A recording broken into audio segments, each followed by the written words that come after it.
É porque realmente você vê, Cleiton, que essa questão de cristianismo, né, no nosso contexto ocidental, perdeu aquela noção de estilo de vida, né? Isso.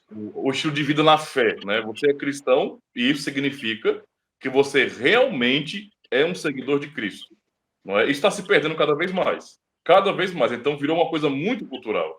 É como se fosse assim, mais ou menos. Você pode perceber isso até mesmo, como eu falo, nos debates políticos sobre guerra cultural, sobre Ocidente, Oriente, sobre as diferenças. E, basicamente, o pessoal que trabalha com esse debate cultural, nessa guerra, nessa batalha cultural em si, não é da política, vai abordar a situação como se no Ocidente, o Ocidente é basicamente cristão. Tá? Esse é um erro. Totalmente. Eu não consigo aceitar essa ideia. Não é? Eu posso dizer que o Ocidente tem bases cristãs em termos da filosofia cristã, da moral cristã, mas dizer que o Ocidente é cristão, não, é cristianizado, digamos assim. Então, a questão aqui é muito cultural. Nós estamos acostumados, né? Tanto pelo lado católico romano, você tem muito presente isso no Brasil ainda, nessa cultura católica romana, como também o evangelicalismo cresceu em termos de cultura. Você tem uma maneira de falar, um evangeliquez universal, como diria João Alexandre, né? Você tem uma maneira de falar, você tem preferências. É um mundo paralelo.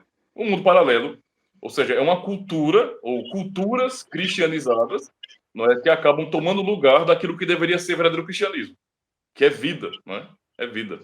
É interessante, esses dias também, né, trazendo alguns relatos práticos, teve aquela polêmica, né, da MC Pipoquinha, né? Você soube aí, né? Também teve uma polêmica grande, né? Com relação a ela, umas falas aí com relação aos professores e tal. E ela foi boicotada no show de funk dela, que é totalmente depravada, a coisa é feia, né? Mas ela tava cabisbaixa, né? Alguns colegas de trabalho cabisbaixo e tal. E nesses corredores do show dela, lá do funk, da bagunça, encontrou outra funkeira, eu creio que do mesmo nível, sabe, de loucura. E elas duas começaram a profetizar uma para outra. Deus vai lhe dar uma vitória, não baixa a cabeça, você é vaso. E eu olhei, eu digo, meu Deus. Eu sinto saudade das irmãzinhas de coque, né, dos anos 2000, 90, né? E ali sim, mas hoje em dia não. Tipo, o cara vai pro funk, vai usar droga, vai fazer o que quiser lá. Encontra um irmão, né, de atitude ali, e os Deus começam a profetizar para o outro, dizer, não, Deus está contigo, Deus vai dar vitória, para você ir para o palco lá, fazer o que você tem feito sempre. Então, é muito estranho esse contexto dessa espiritualidade que nós temos no Evangelho hoje.